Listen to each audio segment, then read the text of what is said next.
കേരള നവനാസ്തിക കൂട്ടായ്മയിലെ ഒരു നേതാവിൻ്റെ ഒരു വീഡിയോ കാണാനിടയായി. Muslims R lovely, Islam is toxic. മുസ്ലിങ്ങൾ നല്ലവരാണെന്നും ഇസ്ലാം ടോക്സിക് ആണ് എന്നുമാണ് അവരുടെ മുദ്രാവാക്യം. എൻ്റെ ചോദ്യം, മുസ്ലിങ്ങളുടെ നന്മ ഇസ്ലാമിൽ നിന്നല്ല, അത് മാനുഷികമാണ് എന്ന് വരുത്തി തീർക്കലാണോ ഇവർ ശ്രമിക്കുന്നത് എന്നുള്ളൊരു വിശദീകരണം കിട്ടിയാൽ നന്നായിരുന്നു. മുസ്ലിങ്ങളിൽ നല്ല ആൾക്കാരുണ്ട്, പക്ഷേ ഇസ്ലാം എന്ന് പറയുന്നത് ഭയങ്കര ഭീകരമായൊരു സാധനമാണ്. നമ്മൾ നേരത്തെ എൻ്റെ സംസാരത്തിൽ ഞാൻ സൂചിപ്പിച്ച പോലെ ഈ ഇസ്ലാം വിരുദ്ധതയാണ്, ഈ ഇസ്ലാമോഫോബിയയാണ് ശരിക്ക് കേരളത്തിലെ നല്ല ആഗോളതലത്തിൽ തന്നെ നവനാസ്തിക പ്രസ്ഥാനത്തിൻ്റെ ഒരു മുഖമുദ്ര എന്ന് പറയുന്നത്. ഞാൻ നേരത്തെ ഡോക്കിൻസിനെ പറ്റി പറഞ്ഞു. ഡോക്കിൻസ് അദ്ദേഹം ഒരിക്കൽ പറഞ്ഞത്, ഞാൻ ഖുർആൻ വായിച്ചിട്ടെന്നല്ല എന്നാണ്. നവനാസ്തികതയുടെ ഏറ്റവും പ്രസിദ്ധനായ അന്താരാഷ്ട്ര ബിംബം, ഇസ്ലാം വിമർശനത്തിൻ്റെ ഏറ്റവും രൂക്ഷമായ മുഖങ്ങളിലൊന്ന്, അദ്ദേഹം പറയുന്നത് ഖുർആൻ ഞാൻ വായിച്ചിട്ടെന്നല്ല എന്നാണ്.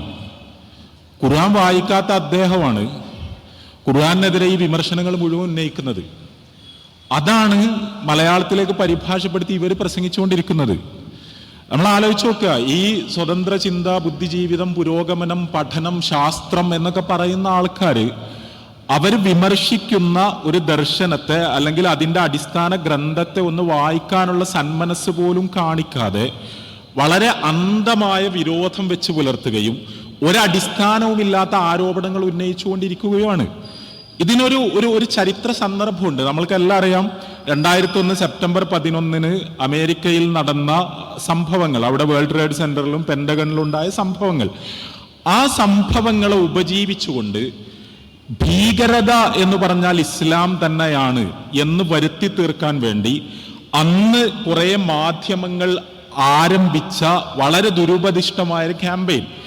ഇസ്ലാം എന്ന് പറഞ്ഞാൽ ഭീകരവാദമല്ല എന്ന് ശരാശരി എല്ലാ മനുഷ്യന്മാർക്കും അറിയാം, മുസ്ലിങ്ങൾക്ക് എന്തായാലും അറിയാം. കാരണം ഈ ഭീകരവാദം എന്ന് പറയുന്ന, ടെററിസം എന്ന് പറയുന്ന ഈ പ്രതിഭാസത്തിന് ആകെ കുറച്ച് കൊല്ലങ്ങൾ പഴക്കം മാത്രമേ ഉള്ളൂ.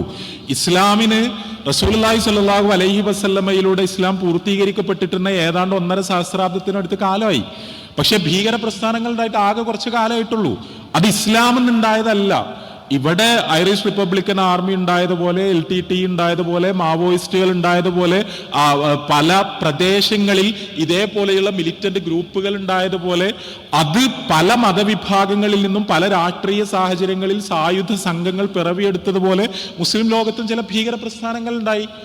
അത് സ്വാഭാവികമായും ആ മുസ്ലിങ്ങളുടെ കൂട്ടത്തിൽ നിന്നുണ്ടായ അപൂർവം ചില ഭീകര പ്രസ്ഥാനങ്ങൾ അവ ക്യാൻവാസ് ചെയ്യാൻ ശ്രമിച്ചത് മുസ്ലിങ്ങളെയായിരുന്നു എന്നതുകൊണ്ട് തന്നെ മുസ്ലിങ്ങളെ ഇതിലേക്ക് ആകർഷിക്കാൻ വേണ്ടി അവർ ഖുർആനും ഹദീസും സന്ദർഭത്തിൽ നിന്ന് അടർത്തിയെടുത്ത് ഉദ്ധരിച്ചു. അതാണ് സംഭവിച്ചത് എന്നുള്ള കാര്യം ലോകത്തെ എല്ലാ മുസ്ലിം പണ്ഡിതന്മാർക്കും അറിയാം. അതുകൊണ്ടാണല്ലോ ഇപ്പൊ കുറെ പേരുകൾ പറയുന്നുണ്ട്, അൽ-ഖായിദ, IS ഇങ്ങനത്തെ കുറെ പേരുകൾ പറയുന്നുണ്ട്. ഈ പേരുകളിൽ ഒന്നുള്ളത്, അറിയപ്പെടുന്ന ഈ കൂട്ടായ്മകളിൽ ഒന്നുള്ളത് മുസ്ലിം പണ്ഡിതന്മാരല്ല. മുസ്ലിം ലോകത്തിന് പരിചയമുള്ള ആധുനിക കാലത്തെ ഭുവനപ്രസിദ്ധരായ ഒരുപാട് മുസ്ലിം പണ്ഡിതന്മാരുണ്ടല്ലോ. ഈ പണ്ഡിതന്മാർ ആരുമല്ല ഈ കൂട്ടത്തിലൊന്നും ഉള്ളത്, ഇതിൻ്റെ ഒന്നും വക്താക്കളായിട്ടുള്ളത്. അവരല്ല അതൊന്നും ഉണ്ടാക്കിയത്. അപ്പോ ഇങ്ങനെയുള്ള ഫ്രിഞ്ച് ഗ്രൂപ്പുകൾ അവരുടെ പൊളിറ്റിക്കൽ എൻസിന് വേണ്ടി ഇസ്ലാമിനെ ദുർവ്യാഖ്യാനിക്കുകയാണ്. ഇത് വളരെ ആധുനികമായൊരു പ്രതിഭാസമാണ്. അവരുടെ പ്രചോദനവും പ്രത്യയശാസ്ത്രവും ഇസ്ലാം അല്ല. മുസ്ലിങ്ങളെ കൺവിൻസ് ചെയ്യാൻ വേണ്ടി അവർ ഇസ്ലാമിനെ ഡിസ്റ്റോർട്ട് ചെയ്യുന്നു എന്ന് മാത്രമേ ഉള്ളൂ എന്ന യാഥാർത്ഥ്യം, ആ യാഥാർത്ഥ്യം ഒരു വശത്ത് മുസ്ലിം പണ്ഡിതന്മാർ പറഞ്ഞു, ലോകത്തെ എല്ലാ മുസ്ലിങ്ങളും പറഞ്ഞു, എല്ലാവരും പറഞ്ഞുകൊണ്ടിരിക്കുന്നു. അത് പൊതുസമൂഹത്തിനും ബോധ്യമുണ്ടായിരുന്നു, ഇവിടുത്തെ മതനിരപേക്ഷ സമൂഹത്തിനും ബോധ്യമുണ്ടായിരുന്നു. സ്വാഭാവികമായും അമേരിക്കയിൽ ഈ സംഭവം ഉണ്ടായപ്പോൾ അത്യാവശ്യം സോബറായ സമചിത്തതയോടുകൂടി കാര്യങ്ങൾ നോക്കിക്കാണുന്ന, അവിടെ മതനിരപേക്ഷത നിലനിൽക്കണമെന്ന് ആഗ്രഹിക്കുന്ന മനുഷ്യർ അവർ ഇസ്ലാമിനെ കുറിച്ച് പഠിക്കാൻ തുടങ്ങി. ആ ഇസ്ലാമിനെ കുറിച്ച് പഠിച്ചിട്ട് അവരും പറഞ്ഞു, ഇത് ജിഹാദല്ല, ഇത് ഇസ്ലാം അല്ല, ഈ ടെറർ ഗ്രൂപ്പുകൾ ചെയ്ത കാര്യത്തിന് ഇസ്ലാമുമായി യാതൊരു ബന്ധവുമില്ല. ഇസ്ലാമിന്റെ സന്ദേശം സമാധാനമാണ്, കാരുണ്യമാണ്. അത് ഖുർആനിൽ നിന്ന് വ്യക്തമാണ്, റസൂലുള്ളാഹി സ്വല്ലല്ലാഹു അലൈഹി വസല്ലമയുടെ ജീവിതത്തിൽ നിന്ന് വ്യക്തമാണ്, ഇസ്ലാമിക പാരമ്പര്യത്തിൽ നിന്ന് വ്യക്തമാണ് എന്ന് അമേരിക്കയിലെ മുസ്ലിങ്ങളല്ലാത്ത ആൾക്കാരടക്കം പറയാൻ തുടങ്ങി. അപ്പോ അങ്ങനെ മുന്നോട്ട് പോയാൽ, ഇത് ആൾക്കാർക്ക് മനസ്സിലായാൽ തങ്ങളുടെ കച്ചവടം നടക്കൂല എന്ന് മനസ്സിലാക്കിയ അവിടുത്തെ ഇസ്ലാമോഫോബുകൾ അവര് ഇതിനു വേണ്ടി വ്രതം അനുഷ്ഠിച്ചുകൊണ്ട്, അങ്ങനെയല്ല, നിങ്ങൾ വിചാരിക്കുന്ന പോലെയല്ല, ഭീകരത എന്ന് പറഞ്ഞാൽ ഇസ്ലാം തന്നെയാണ്, അത് യഥാർത്ഥ ഇസ്ലാമാണ്, അത് ഖുർആനാണ്, അത് ഹദീസാണ്, ശരിക്കുള്ള ജിഹാദാണ് എന്ന് അവർ പറയുകയും അതിനുവേണ്ടി പുസ്തകങ്ങൾ പ്രസിദ്ധീകരിക്കുകയും, അങ്ങനെ അമേരിക്കയോട് ഭീകരതയ്ക്കെതിരായ യുദ്ധം എന്ന് പറയുന്നത് അത് ഇസ്ലാമിനെതിരെയുള്ള യുദ്ധം തന്നെ ആയിരിക്കണം, അത് ഖുർആനിനെതിരെയുള്ള യുദ്ധം തന്നെ ആയിരിക്കണം, അത് റസൂലുള്ളാഹി സ്വല്ലല്ലാഹു അലൈഹി വസല്ലമയുടെ ജീവിതാദർശത്തിനെതിരെയുള്ള യുദ്ധം തന്നെ ആയിരിക്കണം എന്ന തരത്തിലുള്ള തീവ്ര വലതുപക്ഷ വംശീയ മുറവിളികൾ അവർ അമേരിക്കൻ രാഷ്ട്രീയത്തിൽ ഉയർത്തുകയുമെല്ലാം ചെയ്ത സമയത്ത് അവർക്ക് കയറി നിൽക്കാനുള്ള ഒരു കൊട എന്ന നിലക്ക് ഉണ്ടായി വന്നൊരു സാധനമാണ് ശരിക്കും നവനാസ്തികത എന്ന് പറഞ്ഞാൽ. നമ്മൾ ഈ ന്യൂ എയ്ത്തീസം എന്ന് പറയുന്ന, നവനാസ്തികത എന്ന് പറയുന്ന പ്രതിഭാസം നാമ്പിടുന്നത് 21-ാം നൂറ്റാണ്ടിന്റെ ആദ്യത്തെ പതിറ്റാണ്ടിലെ ഈ പ്രക്ഷുബ്ധമായ അമേരിക്കൻ കാലാവസ്ഥയിലാണ്. അതിന്റെ ലക്ഷ്യം വളരെ കൃത്യമായി തന്നെ ഇസ്ലാമിനെ ഡമണൈസ് ചെയ്യുക എന്നതായിരുന്നു. അതിനുവേണ്ടി ആലോചിച്ച് നോക്കുക, ലോകത്തെ ഏറ്റവും വലിയ, ഏറ്റവും ട്രെൻഡിങ് ആയി മാറുന്നു എന്ന് അവർ അവകാശപ്പെടുന്ന ഒരു എയ്ത്തീസ്റ്റിക് മൂവ്മെന്റ് ആണ്. ഇവരെന്താ ചെയ്യണത്?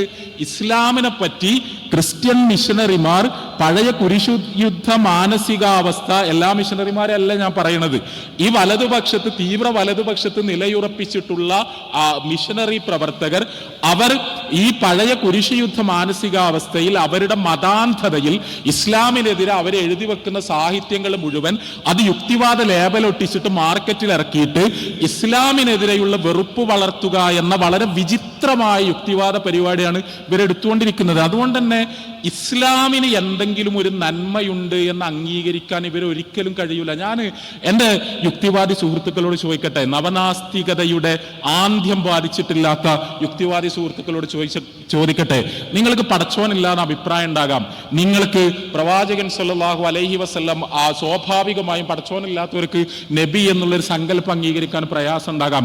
പക്ഷേ അതുകൊണ്ട് അയൽവാസി പട്ടിണി കിടക്കുമ്പോൾ വയറ് നിറച്ചുണ്ണുന്നവൻ നമ്മിൽപ്പെട്ടവനല്ല എന്ന് പറഞ്ഞ ഒരു ആർദ്രതയെ കാണാനുള്ള കണ്ണ് നിങ്ങൾക്ക് നഷ്ടപ്പെടേണ്ടതുണ്ടോ? നിങ്ങൾക്ക് സ്വാഭാവികമായി ഇസ്ലാമിന്റെ ദാർശനികമായ അടിത്തറകളോട് വിയോജിപ്പുണ്ടാകാം. അതുകൊണ്ട് നിങ്ങൾ ഉമ്മയെ ഏറ്റവും ആർദ്രതയോടും കാരുണ്യത്തോടും കൂടി പരിചരിക്കണം, നിങ്ങളുടെ പിതാവിനെ ചേർത്ത് പിടിക്കണം എന്ന് പറഞ്ഞ ഒരു കാരുണ്യത്തിന്റെ സന്ദേശം അതിലുണ്ട് എന്ന് നിങ്ങൾ കാണാതിരിക്കേണ്ടതുണ്ടോ? നിങ്ങൾക്ക് ഇസ്ലാമിനോട് പല വിയോജിപ്പുകളും ഉണ്ടാകാം, പക്ഷേ അവിടെ നിങ്ങൾ ഒരു പട്ടിണിക്കാരന് ഭക്ഷണം കൊടുക്കാതിരിക്കുന്നത് മതനിഷേധമാണ്, നിങ്ങൾ അനാഥക്ക് തണലൊരുക്കാതിരിക്കുന്നത് മതനിഷേധമാണ്, അഗതിക്ക് ഭക്ഷണം കൊടുക്കാൻ പ്രേരിപ്പിക്കാതിരിക്കുന്നത് മതനിഷേധമാണ് എന്ന് പഠിപ്പിച്ച ഒരു മാനവികതയുടെ സന്ദേശം അതിനുള്ളിൽ ഉണ്ട് എന്ന് അംഗീകരിക്കാൻ നിങ്ങൾക്ക് എന്തെങ്കിലും പ്രയാസമുണ്ടോ? ഞാൻ ചോദിക്കുന്നത്, നമ്മൾക്ക് പലതിനോടും പല വിയോജിപ്പുകൾ ഉണ്ടാകാം. ആ ഒരു ദർശനത്തോട് നമ്മൾക്ക് വിയോജിപ്പുണ്ട് എന്ന് വിചാരിച്ചിട്ട് ആ ദർശനത്തിൽ നന്മയുടെ ഒരംശവുമില്ല എന്ന് നമ്മൾ പറയേണ്ട കാര്യമുണ്ടോ? എനിക്ക് ബുദ്ധമതത്തോട് വിയോജിപ്പുണ്ടാകാം, അതുകൊണ്ട് ബുദ്ധമതത്തിൽ നന്മയുടെ ഒരു അടരു പോലുമില്ല, അതിൻ്റെ എല്ലാ സന്ദേശങ്ങളും മാനവ വിരുദ്ധമാണ് എന്ന് ഞാൻ പറയേണ്ട എന്തെങ്കിലും കാര്യമുണ്ടോ? അങ്ങനെയല്ല. എനിക്ക് ക്രിസ്തു മതത്തോട് വിയോജിപ്പുണ്ടാകാം, അതുകൊണ്ട് ഞാൻ സ്വാഭാവികമായും ക്രിസ്തുമതത്തിന്റെ അടിസ്ഥാന വിശ്വാസങ്ങളോട് എനിക്ക് വിയോജിപ്പുണ്ട്. പക്ഷെ അത് വിചാരിച്ചിട്ട് ഞാൻ പുതിയ നിയമത്തിലുള്ള സ്നേഹത്തിന്റെ, കാരുണ്യത്തിന്റെ സന്ദേശങ്ങൾ ഞാൻ നിഷേധിക്കേണ്ട കാര്യം എന്താണ്? അതതിലുണ്ട്, പക്ഷെ അതിൻ്റെ ഒരു ഫിലോസോഫിക്കൽ ബേസ് അത് തെറ്റാണ് എന്ന് ഞാൻ പറയേണ്ട കാര്യമുള്ളൂ. എനിക്ക് പ്രത്യേകിച്ചൊരു അന്ധമായ വൈകാരികത ഇല്ലെങ്കിൽ ഞാൻ അത്രയല്ലേ ചെയ്യേണ്ട ആവശ്യമുള്ളൂ. എനിക്ക് മാർക്സിസത്തോട് വിയോജിപ്പുകളുണ്ട്, അത് ചരിത്രപരമായി ഉണ്ടാക്കിയ ദുരന്തങ്ങളെ പറ്റി എനിക്ക് ബോധ്യമുണ്ട്. പക്ഷേ അതിനുള്ളിൽ തൊഴിലാളികളുടെ വിമോചനം എന്ന് പറയുന്ന കാൽപ്പനികമായൊരു സ്വപ്നം അതിന്റെ മുദ്രാവാക്യങ്ങളിൽ ഉണ്ടായിരുന്നു എന്നും അത് പകർന്നു കൊടുത്തൊരു ആർദ്രത അതിന്റെ പ്രവർത്തകർക്ക് ചിലയിടങ്ങളെങ്കിലും ഉണ്ടായി വന്നു എന്നും അക്നോളജ് ചെയ്യുന്നതിന് എനിക്കെന്താ പ്രശ്നം? പക്ഷെ ഇസ്ലാമിന്റെ കാര്യത്തിൽ ഇവരെ അപ്രോച്ചുകൾ എടുത്തു നോക്ക്. ഇസ്ലാമിൽ എന്തെങ്കിലും ഒരു നന്മയുള്ളതായി ഇവർ അംഗീകരിക്കൂ? എന്ത് നിഷേധിക്കും? നിങ്ങൾ ആലോചിച്ച് നോക്ക്.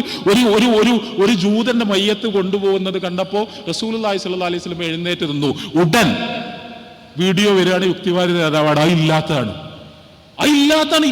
ഇയാൾ പറഞ്ഞത്.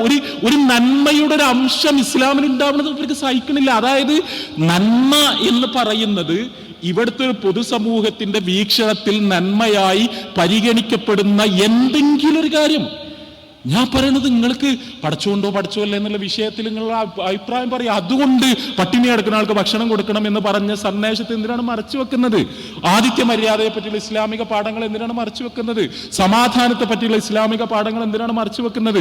ലോകത്ത് നിരപരാധിയായ മനുഷ്യന്റെ ജീവൻ ഹനിക്കുന്നത് ലോകത്തിലെ മുഴുവൻ മനുഷ്യരുടെയും ജീവൻ ഹനിക്കുന്നതിന് തുല്യമായ കൊടും പാതകമാണ് എന്ന വചനം ഖുർആനിൽ ഉണ്ട് എന്ന യാഥാർത്ഥ്യത്തെ ഇവരെന്തിനാണ് മറച്ചു വെക്കുന്നത്? ലോകത്തെ മുസ്ലിങ്ങളുടെ ജീവിതത്തിലെ ആർദ്രത എന്ന് പറയുന്നത്, ആതിഥ്യ മര്യാദ എന്ന് പറയുന്നത്, നന്മ എന്ന് പറയുന്നത്, വിശുദ്ധി എന്ന് പറയുന്നത്, അവരുടെ സഹായ മനസ്കത എന്ന് പറയുന്നത്, ഇത് എല്ലാം ഇസ്ലാം എന്ന് വരുന്നത് തന്നെയാണ്. അവരുടെ ജീവിതത്തിൽ നന്മ നിറക്കുന്നത് ഇസ്ലാമാണ്. അതേസമയം ഈ 1400 കൊല്ലമായിട്ട് ഇസ്ലാമിക ജീവിതം ലോകത്തിന്റെ വ്യത്യസ്ത ഭാഗങ്ങളിൽ മുസ്ലിങ്ങൾ ജീവിച്ചിട്ട് അവർക്കിടയിലൊന്നും ഒരു ഭീകരവാദി ഉണ്ടായിട്ടില്ല. കഴിഞ്ഞ 10-30 കൊല്ലത്തിനിടക്ക് അതും അമേരിക്കൻ സാമ്രാജ്യത്വത്തിന്റെ സ്പോൺസർഷിപ്പിൽ കുറച്ച് ഭീകരവാദികൾ ഉണ്ടാക്കി. അവരുടെ മാതൃക എന്ന് പറഞ്ഞാൽ നേരത്തെ പറഞ്ഞ പോലെ LTT ആണ്, റസൂലുള്ളാഹി സ്വല്ലല്ലാഹി അലൈഹി വസല്ലം അല്ല അവരുടെ മാതൃക. പക്ഷെ അത് ഇസ്ലാം എന്നാണ് വാശി പിടിക്കുകയാണ്. ഇസ്ലാമായിട്ടൊരു ബന്ധമില്ലാത്തൊരു കാര്യം അത് ഇസ്ലാം എന്നാണ് വാശി പിടിക്കുകയാണ്. പിന്നെ പറയുന്നത് എന്താന്ന് ചോദിച്ചാൽ ഇവരാണ് ശരിക്കും ടോക്സിക് എന്ന് പറഞ്ഞാൽ ആ ടോക്സിസിറ്റിയുടെ അതിന്റെ ഏറ്റവും ഇന്റൻസ് ആയ അവസ്ഥയാണ് നമ്മൾ കാണുന്നത്. അന്ധമായ വിരോധം വെച്ചുകൊണ്ട് ഇസ്ലാമിൽ നന്മയുടെ ഒരു അംശവും ഒരടരുമില്ല എന്ന തരത്തിലുള്ള ഒരു ബോധം സൃഷ്ടിക്കാൻ വേണ്ടി ഒരു ചെറിയൊരു അനുഭാവം പോലും ഇസ്ലാമിനോട് ഇവിടുത്തെ മലയാളി പൊതുസമൂഹത്തിൽ ഉണ്ടാകരുത് എന്ന തരത്തിലുള്ള വളരെ നീചമായ മറച്ചുവെക്കലുകളും തട്ടിപ്പുകളുമാണ് നടത്തുന്നത്. ഇത് ഒരു സാംസ്കാരികമായ കുറ്റകൃത്യമാണ്. അത് ഞാൻ നേരത്തെ പറഞ്ഞ പോലെ ഇവര് സ്വന്തമായി ചെയ്യുന്നതല്ല, അത് മുതലാളിത്തത്തിന്റെ അജണ്ടയാണ്. ഞാൻ പറഞ്ഞല്ലോ, ഇവിടെ ജൂതന്മാർ വേറെ സംസ്കാരവുമായി വേറിട്ട് നിൽക്കുന്നു, അത് ജർമ്മൻ ദേശീയതക്ക് വിഘാതമാണ് എന്നൊരു കാലത്ത് പറഞ്ഞതുപോലെ ലോകത്തെ മുഴുവൻ നമ്മൾ സ്വതന്ത്ര ലൈംഗികതയുടെ പുതിയൊരു മാർക്കറ്റാക്കാൻ തീരുമാനിച്ചിരിക്കുന്നു. മുതലാളിത്തം പുതിയൊരു സംസ്കാരത്തിലേക്ക് ലോകത്തെ പരിവർത്തിപ്പിച്ചുകൊണ്ടിരിക്കുന്നു. അതിൽ മുസ്ലിങ്ങൾ മാത്രം വഴങ്ങുന്നില്ല, അവരവരുടെ മൂല്യങ്ങളിൽ ഉറച്ചു നിൽക്കുന്നു എന്ന് മനസ്സിലായവർ ആ മുസ്ലിങ്ങൾ അവരുടെ മതത്തിൽ ഉറച്ചു നിൽക്കുന്നുവെങ്കിൽ അവർ സ്വാഭാവികമായും ഭീകരവാദികളായിരിക്കും, പൊട്ടൻഷ്യൽ ടെററിസ്റ്റുകളായിരിക്കും എന്നൊരു നറേറ്റീവ് ഉണ്ടാക്കുകയും അങ്ങനെയുള്ള മുസ്ലിങ്ങൾക്ക് നിലനിൽക്കാൻ അർഹതയില്ല എന്ന് പറയുകയാണ്. അതാണ് ഇപ്പൊ ഈ പറഞ്ഞത്, Muslims R lovely but Islam is toxic എന്ന് പറഞ്ഞാൽ മുസ്ലിങ്ങൾ എന്ന് പറയുന്ന മനുഷ്യന്മാരോട് നമുക്ക് വിരോധമൊന്നുമില്ല, പക്ഷെ ഓരോരോ മതം അനുസരിച്ച് ജീവിക്കാൻ തുടങ്ങിയാൽ ഒരു പ്രശ്നക്കാരാകും. ഒരു മതം അനുസരിച്ച് ജീവിക്കാൻ തുടങ്ങിയ ഒരു പ്രശ്നക്കാരാകും. ഓരോ മതം അനുസരിച്ച് ഒരു ജീവിച്ചിട്ടില്ലെങ്കിൽ മനുഷ്യന്മാർ എന്നുള്ളവർക്ക് ഓരോ ഓക്കെയാണ്, ഞങ്ങൾക്ക് കുഴപ്പമൊന്നുമില്ല, ഒരു ഔദാര്യമാണ്. ഇവര് കോൺസ്റ്റിറ്റ്യൂഷനെ പറ്റിയാണ് ഈ പ്രസംഗിച്ചുകൊണ്ടിരിക്കുന്നത് മുഴുവൻ. ഇന്ത്യൻ ഭരണഘടനയെ കുറിച്ച് ഇവരെന്താ മനസ്സിലാക്കി വെച്ചത്? മുസ്ലിങ്ങൾ ഇന്ത്യയിൽ ഇസ്ലാം അനുസരിച്ച് ജീവിക്കുന്നത് ഏതെങ്കിലും നവനാസ്തികൻ വീട്ടിൽ നിന്ന് ചീട്ടെഴുതി കൊടുത്തതിന്റെ അടിസ്ഥാനത്തിലല്ല. ഈ രാജ്യം എന്ന് പറഞ്ഞാൽ ഹിന്ദുക്കളും മുസ്ലിങ്ങളും ചേർന്ന് നിർമ്മിച്ചതാണ്. സ്വാതന്ത്ര്യ സമരത്തിൽ ബ്രിട്ടീഷുകാരോട് പോരാടിയതാണ്.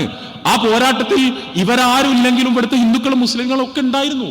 അവരെല്ലാം മതവിശ്വാസികളായിരുന്നു. അവര് മതവിശ്വാസികളായിരുന്നു എന്ന് മാത്രമല്ല, ഈ രാജ്യം സ്വതന്ത്രമായ സമയത്ത് മതവിശ്വാസം അടിസ്ഥാന പൗരാവകാശമായി ഭരണഘടനയിൽ ഭരണഘടനാ ശില്പികൾ എഴുതി വെച്ചിട്ടുണ്ട്. അതിന്റെ അടിസ്ഥാനത്തിലാണ് ഇവിടെ മുസ്ലിങ്ങൾ ഇസ്ലാം അനുസരിച്ച് ജീവിക്കുന്നത്. അത് നമ്മളുടെ ജന്മാവകാശമാണ്. നിങ്ങൾ ആലോചിച്ച് നോക്ക്, ലോകത്തെ മുസ്ലിങ്ങൾ മുഴുവൻ മതം അനുസരിച്ച് ജീവിക്കുന്നുണ്ടെങ്കിൽ അവർ ഭീകരവാദികളാണ്, ഇല്ലെങ്കിൽ കുഴപ്പമൊന്നുമില്ല. ഇസ്ലാമിനോട് ഞാനതാ പറഞ്ഞത്, ഇസ്ലാം സമൂഹത്തിൽ നിർവഹിക്കുന്ന ഏത് ദൗത്യത്വതാണ് പടച്ചോനും പരലോകവും എന്ന് പറയുന്ന ദാർശനികമായത് പോട്ടെ, പക്ഷെ അതുണ്ടാക്കുന്ന ഒരു സോഷ്യൽ ഇമ്പാക്ട്. മുസ്ലിങ്ങൾ മദ്യപിക്കുന്നില്ല, അതുകൊണ്ട് അവരുടെ കുടുംബത്തിൽ കച്ചറ ഉണ്ടാവണില്ല, അവരുടെ ഭാര്യമാർക്ക് അടി കിട്ടണില്ല. ഇതാണോ നിങ്ങളുടെ പ്രശ്നം? ഇതാണോ പ്രശ്നം? മുസ്ലിങ്ങൾ വ്യഭിചരിക്കുന്നില്ല, അവർക്ക് വ്യഭിചാരം നിഷിദ്ധമാക്കപ്പെട്ടിരിക്കുന്നു, അതുകൊണ്ട് അവരുടെ കുടുംബ ബന്ധങ്ങൾ ഭദ്രമായി നിലനിൽക്കുന്നു. ഇസ്ലാം അവരുടെ വിശുദ്ധിക്ക് കാവൽ നിൽക്കുന്നു, അവരുടെ കുട്ടികൾ കെട്ടുറപ്പുള്ള കുടുംബങ്ങളിൽ ജീവിക്കുന്നു. ഇതാണോ നിങ്ങളുടെ പ്രശ്നം? ഇസ്ലാമിന്റെ എന്താണ് നിങ്ങളുടെ പ്രശ്നം? ഏതിനോടാണ് ഈ തരത്തിലുള്ള അസഹിഷ്ണുത വെച്ചു പുലർത്തുന്നത് എന്ന് ചോദിക്കുകയാണ്. അതുകൊണ്ട് ആ അർത്ഥത്തിൽ ഈ തരത്തിലുള്ള ഒരു ബൈനറി സൃഷ്ടിക്കുന്നത് വളരെ കൃത്യമായ ഒരു പൊളിറ്റിക്സിന്റെ ഭാഗമായിട്ടാണ്. ആ പൊളിറ്റിക്സിനെ നമ്മൾ തിരിച്ചറിയേണ്ടതുണ്ട്. അത് കേവലം ഒരു മതവിമർശനത്തിന്റെ പ്രശ്നമല്ല.